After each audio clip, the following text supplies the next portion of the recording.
आज की वीडियो बहुत इम्पॉर्टेंट है। क्यों इम्पॉर्टेंट है? क्योंकि इस वीडियो में मैं डिस्कस करने वाला हूँ complete information IGNOU BAPCH programme के बारे में। तो बेसिकली इग्नू BAPCH प्रोग्राम का जो आपका कोड है BPCE 144 कोड है, BPCE 144 कोड है। इस कोड के बारे में कंप्लीट इन्फॉर्मेशन मिलने वाली है इस वीडियो में। कंप्लीट इन्फॉर्मेशन का मतलब क्या है? सिनॉप्सिस और प्रोजेक्ट रिपोर्ट दोनों पार्ट की इन्फॉर्मेशन मिलने वाली है। साथ ही बहुत सारे अपेंडिक्स हैं, बहुत सारे फॉर्म्स होते हैं इसमें, अपेंडिक्स 1, 2, 3, इन सब के बारे में जानकारी मिलने वाली है कि ये सारे फॉर्म्स हैं क्या, क्यों हैं, कहाँ पे कौन से फॉर्म लगाने हैं, ये सारी जानकारी मिलेगी। साथ ही इसी वीडियो में आपको जानकारी मिलेगी आपके BAPCH का जो कवर पेज है, कवर पेज कैसे रखना है आपको, क्या क्या इंस्ट्रक्शन फॉलो करने हैं, सबमिट कहाँ करना है, और साथ ही इसके जो कुछ टॉपिक्स के आइडिया, बहुत सारे टॉपिक्स के आइडिया मैं आपको देने वाला हूँ BAPCH प्रोग्राम के लिए। ये सारे टॉपिक फ्री ऑफ कॉस्ट हैं, सारे यूनिक टॉपिक हैं, आप इनमें से कोई भी टॉपिक पे वर्क प्रोसेस कर सकते हैं।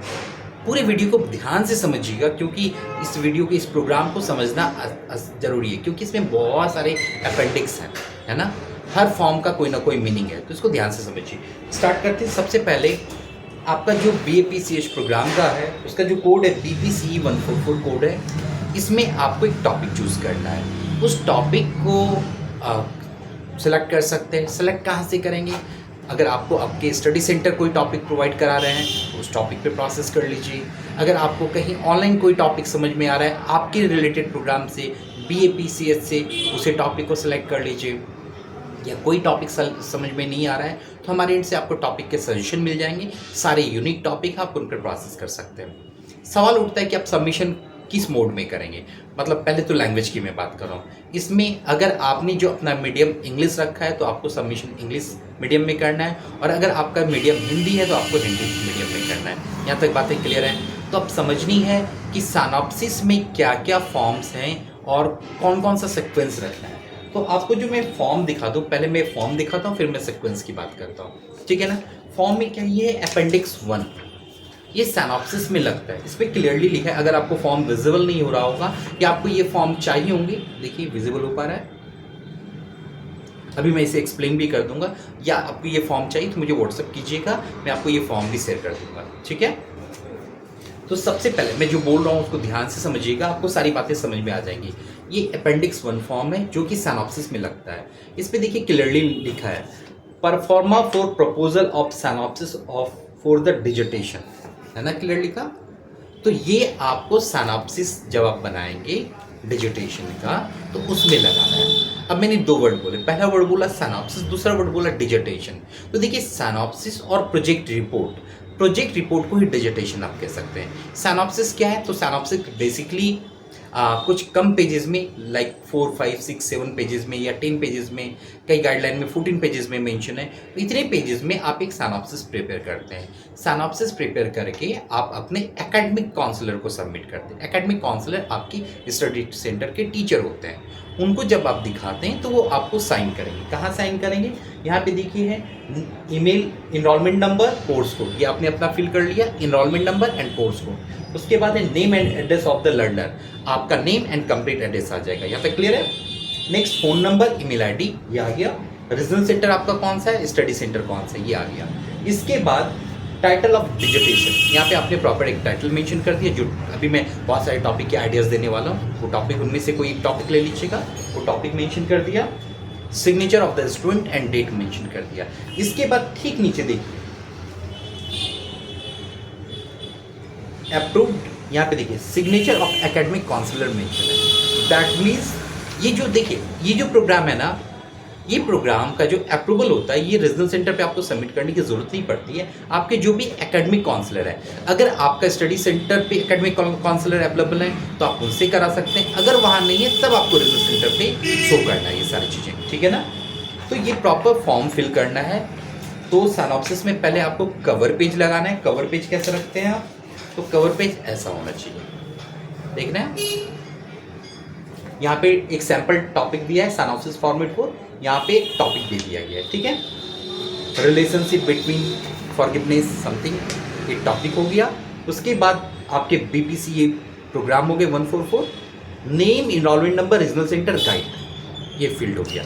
मेरे सजेशन है कि इसमें कुछ चीज़ें आपको और ऐड कर देनी चाहिए। क्या क्या ऐड करने चाहिए? आपके phone number, email ID, address, regional centre and study centre, ये डिटेल आप मेंशन कर दीजिए। गाइडलाइन काफ़ी पुरानी है, तो इसमें ये सारे डिटेल अगर होंगे तो ज़्यादा इजी रहेगा आपको कांटेक्ट करने में, अगर आपके एकेडमिक काउंसलर आपको कांटेक्ट करना चाहे तो। यहाँ तक क्लियर है?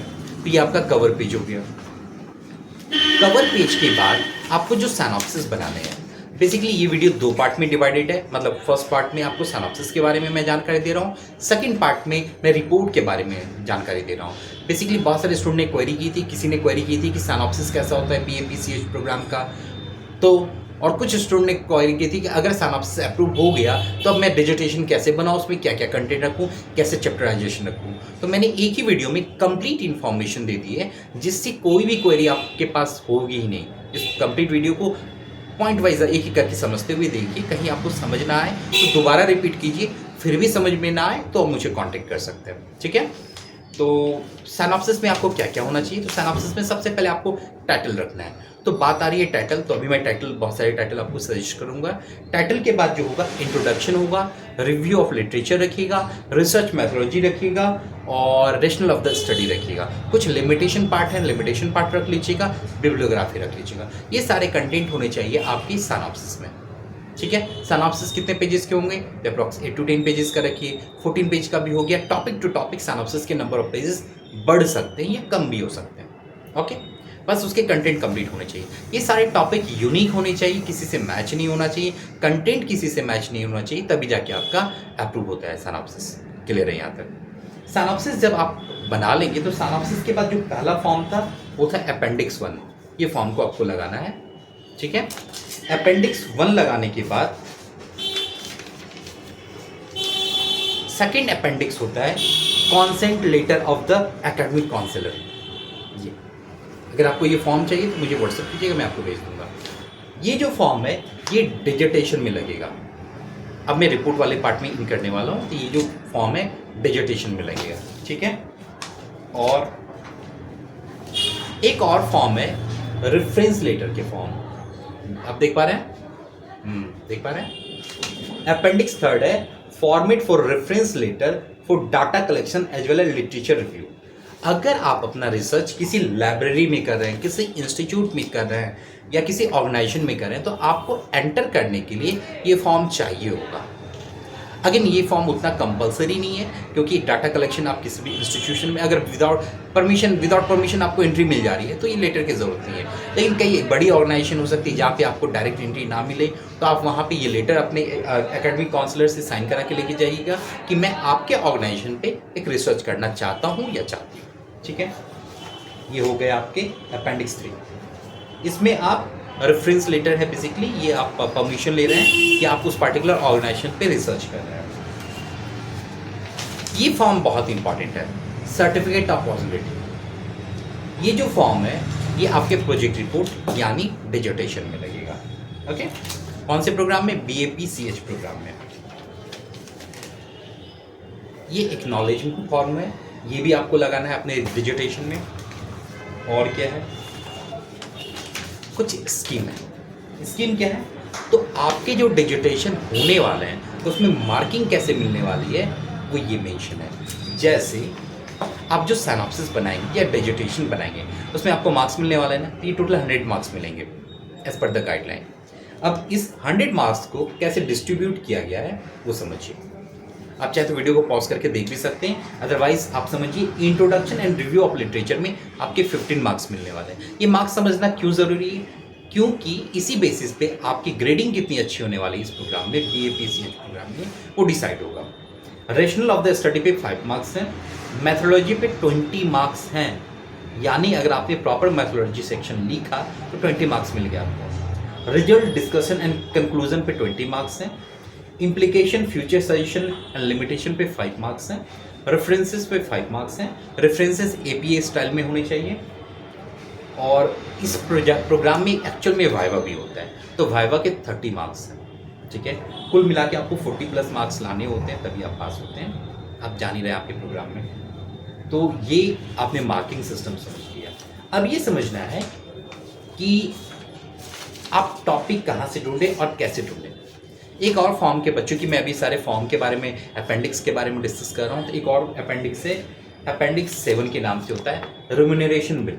बहुत सारे स्टूडेंट ने मुझे कमेंट करके पूछा था कि ये रिम्यूनरेशन बिल क्या होता है सर, इसका क्या यूज़ करूँ, कहाँ फॉर्म लगाऊँ। तो देखिए ये जो फॉर्म है ना, ये आपके लिए नहीं है, ये आपके एकेडमिक काउंसलर के लिए। अगर वो यूनिवर्सिटी से आपको सपोर्ट करने के लिए कुछ मनी चाहते हैं, रिम्यूनरेशन बिल बनाना पड़ता है बेसिकली, तो वो यूनिवर्सिटी को ये फॉर्म फिल करके देते हैं और फिर यूनिवर्सिटी उन्हें पे करती है, ठीक है। तो ये आपके लिए नहीं है, ये एकेडमिक काउंसलर के लिए होता है, आपके सुपरवाइज़र या टीचर के लिए होता है। अगेन कितना मिलता है, तो ये उनको मिलना है, आप बेफिक्र रहिए, आप छोड़ दीजिए इसे, हालांकि बहुत ज़्यादा नहीं मिलता है, ठीक है। तो ये आपको ध्यान में रखने वाली बात है, ये फॉर्म्स को आपको लगाने की ज़रूरत नहीं पड़ेगी। सारे फॉर्म डिस्कस हो गए, अब मैं डिस्कस कर लेता हूँ डेट के बारे में। जो आपके 2 सेशन है, ये 2 सेशन है, एक दिसंबर टर्म एग्जामिनेशन वाला और दूसरा जून टर्म एग्जामिनेशन वाला। तो बेसिकली इसमें सबमिशन ऑफ डिजर्टेशन जो है, अगर आप 30 नवंबर तक सबमिट करते हैं, 30 नवंबर तक सबमिट करते हैं, तो आपका जो वाइवा होना है वो 1 जनवरी से 15 फरवरी तक हो सकता है। और अगर 31 मई तक सबमिट करते हैं तो आपका 1 जुलाई से 14 अगस्त तक होगा। मतलब जिन्होंने पुराने सेशन में 31 मई वाले सेशन में उन्होंने डिजिटेशन सबमिट कर दिया था, तो उनके जो वाइवा होने वाले हैं वो 1 जुलाई से लेके 14 अगस्त के बीच में होने वाले हैं। डेट थोड़े बहुत वेरी कर सकते हैं, जैसे कई बार डेट एक्सटेंड हो जाते हैं तो डेट वेरी कर सकता है, कई बार यूनिवर्सिटी कोई गाइडलाइन निकाल दे सकती है तो उस पर डेट वेरी कर सकता है, लेकिन ये गाइडलाइन के अकॉर्डिंग डेट है जो अभी गाइडलाइन में मेंशन है। आप यूनिवर्सिटी की वेबसाइट को ज़रूर रेफर कीजिएगा, ज़रूर चेक कीजिएगा, ठीक है ना। और जो नया सेशन है जिनमें आपको डिजिटेशन सबमिट होना चाहिए, लाइक अगर आपने सिनॉप्सिस सबमिट कर दिया, उसका अप्रूवल ले लिया, तो 30 नवंबर तक आपको डिजिटेशन सबमिट करना चाहिए। तो मैंने डिजिटेशन सबमिट करने की तो डेट बता दी, 30 नवंबर तक करना चाहिए, लेकिन सिनॉप्सिस कब सबमिट करें। तो ये जो सिनॉप्सिस है आपके स्टडी सेंटर पे सबमिट होता है, वहाँ के एकेडमिक काउंसलर साइन करते हैं। तो आप कभी भी आप अपने स्टडी सेंटर पे जाके, जैसे नवंबर तक आपको डिजिटेशन सबमिट करना है, तो अभी जुलाई अगस्त के आसपास आप जाके उनसे बात कीजिए, उनको बताइए कि मैं सिनॉप्सिस सबमिट करना चाहता हूँ, और सिनॉप्सिस सबमिट करके फिर डिजिटेशन बनाना स्टार्ट कर दीजिए, ठीक है। यहाँ तक बातें क्लियर हो गई, डेट सारे क्लियर हो गए, क्लियर है ना, कोई कन्फ्यूज़न तो नहीं है ना। कोई कन्फ्यूज़न हो तो मुझे व्हाट्सएप कर दीजिए, या नहीं तो इस वीडियो के कमेंट में कर दीजिएगा, तो मैं सारे क्वेश्चन के आंसर भी दे दूँगा, क्लियर है। तो आपने टॉपिक समझ लिए, टॉपिक अभी समझाऊंगा। आपने फॉर्म समझ ली, जितने भी अपेंडिक्स फॉर्म थे, फॉर्म समझ में आ गया आपको, फॉर्म कैसे फिल करना है वो समझ में आ गया, बेसिक इन्फॉर्मेशन आप फिल कर सकते हैं, और डेट आपको क्लियर हो गई। अब रही बात कि आपके टॉपिक क्या होंगे सिनॉप्सिस के।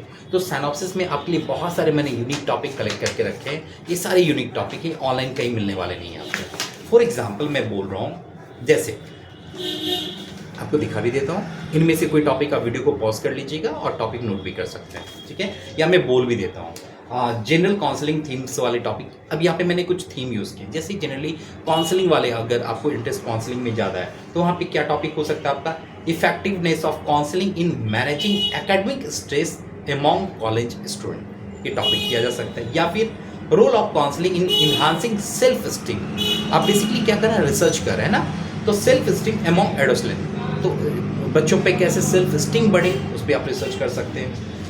Impact of online counselling on mental health awareness, mental health awareness पे भी आप कर सकते हैं research. Gender difference of seeking counselling support, gender difference होता है ना, पार्शियलिटी, किसी जेंडर को ज़्यादा सपोर्ट मिलता है, किसी जेंडर को नहीं मिल पाता है, तो मेल फीमेल की बात कर रहा हूँ, तो इस पर भी आप रिसर्च कर सकते हैं, किन बच्चों को सपोर्ट प्रॉपर मिलता है, किन बच्चों को नहीं मिल पाता है।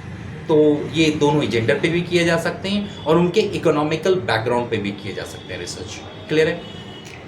Comparative study of group counselling versus individual counselling, कई बार क्या होता है, ग्रुप काउंसलिंग अगर आप करते हैं तो स्टूडेंट ज़्यादा समझते हैं, या इंडिविजुअल काउंसलिंग करते हैं तो इसमें आप हाइपोथेसिस भी सेलेक्ट करेंगे, फिर हाइपोथेसिस आप बनाएंगे, फिर आप डिसाइड करेंगे कि हाँ आपकी रिसर्च क्या कहती है, ग्रुप काउंसलिंग ज़्यादा बेटर है या इंडिविजुअल काउंसलिंग बेटर है, तो ये सारी चीज़ें आपको मेंशन करने की ज़रूरत है।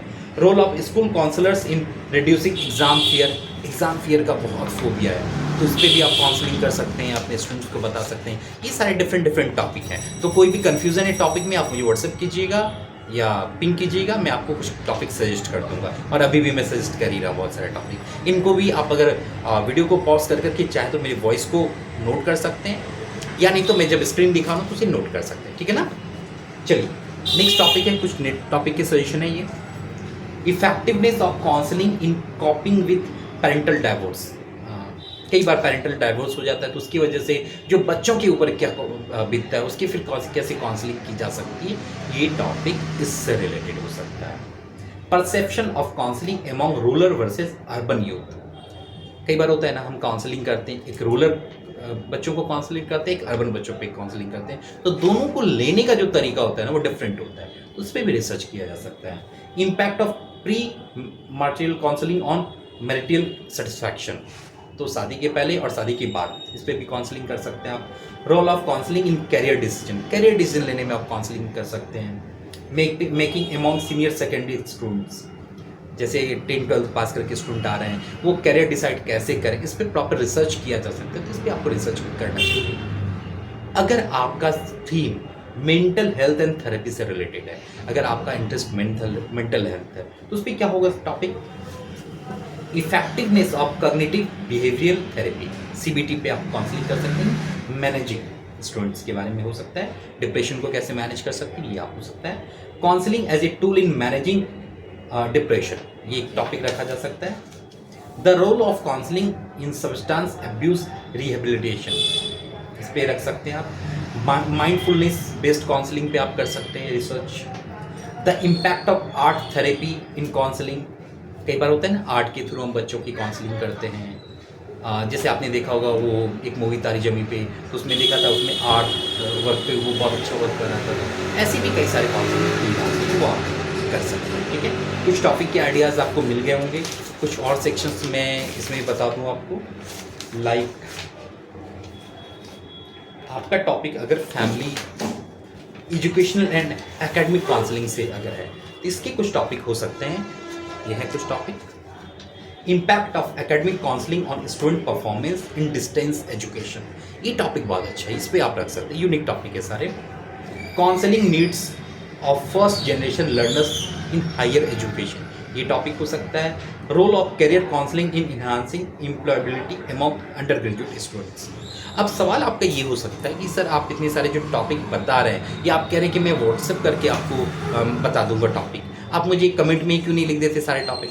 तो देखिए, अगर मैंने सारे टॉपिक एक साथ लिख दिए ना, फिर वो यूनिकनेस नहीं रहा, है ना। जैसे अगर आप स्टूडेंट है तो आपको एक टॉपिक चाहिए, एक यूनिक टॉपिक चाहिए। अगर मैंने सारे टॉपिक मेंशन कर दिए फिर वो यूनिकनेस नहीं रहा, फिर मुझे भी ये कॉन्फिडेंस नहीं रहेगा कि मैंने जो स्टूडेंट को सजेस्ट किया टॉपिक वो यूनिक है। अभी मुझे पूरा कॉन्फिडेंस है कि जितने मेरे पास टॉपिक हैं वो 100% यूनिक टॉपिक है, क्योंकि इसे हमारी टीम ने बनाया है, ये कहीं डिस्क्लोज नहीं किया गया है। जो भी हो रहा है आपके सामने वीडियो पे मैं कुछ टॉपिक्स दिखा रहा हूँ, और अगर कोई स्टूडेंट मुझे कंसल्ट करते हैं, पूछते हैं कि सर कुछ टॉपिक मुझे बता दीजिए, तो मैं उनको 1, 2 या 3 टॉपिक भेजूंगा, उन्हीं में से वो बना सकते हैं। उनसे पूछ लूँगा थीम क्या है, फिर मैं उनको टॉपिक सजेस्ट कर दूँगा। अगर आपको लगता है कि आपके पास समय की कमी है और आपको ऐसा बनाना पॉसिबल नहीं हो पा रहा है आपके एंड से, तो हमारे एंड से कंप्लीट सिनॉप्सिस भी मिल जाएगा और उसके डिजिटेशन भी मिल जाएंगे। तो नॉमिनल फी है सिनॉप्सिस की, पहले सिनॉप्सिस की फॉर्मेलिटी होती है, तो नॉमिनल फी है सिनॉप्सिस की, वो आप पे करेंगे और हमारे एंड से उस पार्टिकुलर टॉपिक पे जो सिलेक्शन आपको कराया जाएगा। इनमें कुछ टॉपिक तो मैंने डिस्क्लोज किए, बहुत सारे टॉपिक हैं जो अभी भी यूनिक टॉपिक हैं इस पर, तो वो सारे टॉपिक पे आपको सजेस्ट करूँगा कि उस पर आपको सबमिशन करा दूँगा, ठीक है। इसमें आपको देखिए कंप्लीट गाइडेंस का मतलब क्या होगा। कंप्लीट गाइडेंस का मतलब है कि ये सारे टॉपिक कैसे बने हैं, उसमें क्या इंट्रोडक्शन है, क्या सजेशन है, क्या रिसर्च मेथोडोलॉजी यूज़ किया गया, ये सारे मैं आपको बना के भी दे सकता हूँ और समझा भी दूंगा कि कैसे ये सारी चीज़ें बनी है, ताकि जब आप अपने एकेडमिक काउंसलर से मिलें तो आप उनको बता पाएँ, समझा पाएँ। बेसिकली आपको किसी ना किसी गाइड की ज़रूरत पड़ेगी जो ये सारी चीज़ें आपको गाइड करे, प्रोजेक्ट के बारे में गाइड करे। और BAPCH प्रोग्राम ऐसा प्रोग्राम है जिसमें इतने सारे अपेंडिक्स हैं कि अगर स्टूडेंट आपस में डिस्कस करें तो सॉल्यूशन नहीं निकाल पाते हैं, और शायद आपको सपोर्ट सिस्टम भी समझ ही रहे हैं। खैर, हमारे इनसे कंप्लीट सपोर्ट मिलेगा। तो सिनॉप्सिस आपको समझ में आ गया, सिनॉप्सिस के टॉपिक समझ में आ गए, प्रोजेक्ट रिपोर्ट का अब क्या सीक्वेंस है वो मैं बताने वाला हूँ, डिजिटेशन का क्या सीक्वेंस होना चाहिए वो बताने वाला हूँ, ठीक है ना। तो ये कंप्लीट वीडियो, इसको अगर आप स्किप कर करके देखेंगे तो बातें समझ नहीं आएगी, पूरी वीडियो ध्यान से समझिएगा। आपका जो रिपोर्ट होना चाहिए, रिपोर्ट में पहला जो पेज होगा वो टाइटल पेज होगा। टाइटल पेज आपने देखा था ना, कवर पेज। कवर पेज कैसा था, याद है आपको?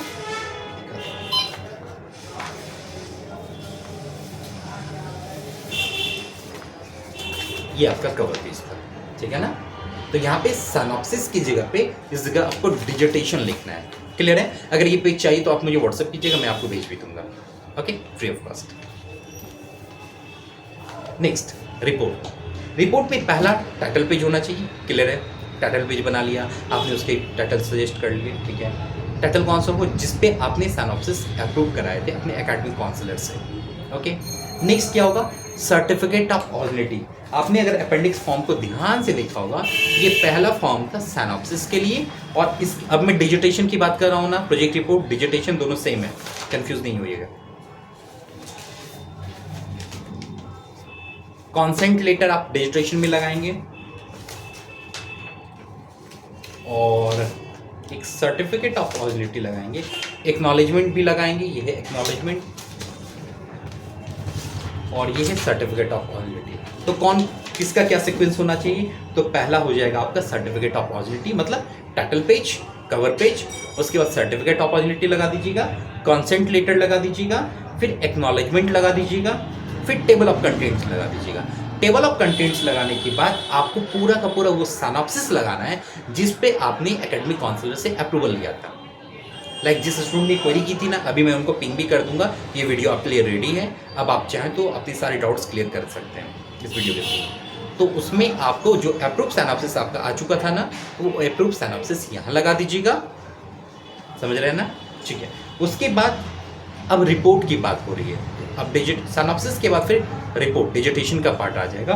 उसमें इंट्रोडक्शन होना चाहिए, रिव्यू ऑफ लिटरेचर होना चाहिए, कम से कम 20-30 रिव्यूज जरूर यूज़ कीजिएगा।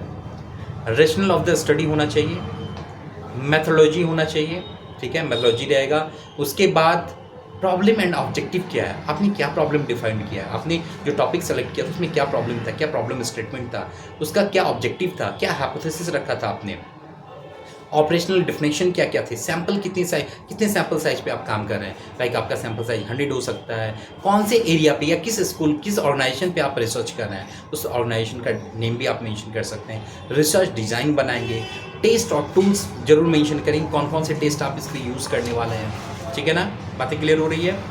इसके बाद डाटा एनालिसिस करना है आपको, और उसके टेक्निक भी यूज़ करने हैं। जब डाटा एनालिसिस हो जाएगा तो क्या मिला आपको रिजल्ट के बाद डिस्कशन आपको करना है। डिस्कशन जब हो जाए तो उसके बाद कंक्लूजन दीजिए, इम्प्लीकेशन दीजिए, लिमिटेशन दीजिए, देन सजेशन दीजिए, फिर रेफरेंसेस दीजिए, ठीक है। बातें कुछ समझ में आई।